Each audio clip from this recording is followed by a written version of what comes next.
Alors pour le fonctionnement sur cette chaudière, ici on a le bouton marche-arrêt.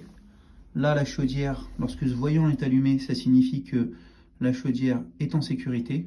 Vous appuyez sur ce bouton. Lorsque vous avez le voyant rouge ici, vous appuyez sur ce bouton.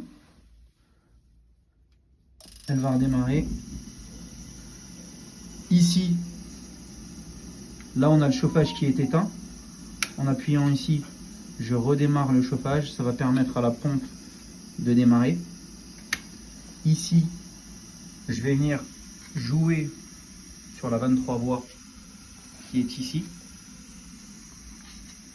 Et je vais augmenter la température de l'eau dans les radiateurs. Là, je la baisse. Là, je l'augmente. Faire très attention parce que là, on a un petit câble. Ce câble-là, souvent, il est fragile et il est défectueux. Si là, vous êtes en train de tourner dans le vide, il ne faut pas hésiter à aller venir chercher ici.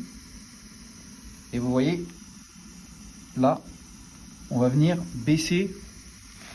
Alors, si on veut baisser la température du chauffage, on va aller dans ce sens-là. Si on veut l'augmenter, on va aller dans ce sens-là. Dans ce sens-là, on augmente. Dans ce sens-là, on baisse. Si jamais chez vous, il est défectueux, et ici, vous allez augmenter votre capacité en eau chaude. De préférence, on va mettre sur Eco. Mais si vous avez besoin d'aller au-dessus, ça va permettre d'augmenter la température de l'eau dans le corps de chauffe et d'augmenter la capacité en eau chaude sanitaire. Je vous conseillerais plutôt de les mettre en Eco. Ça permettra de chauffer un peu moins fort et d'entartrer un peu moins. Voilà tout.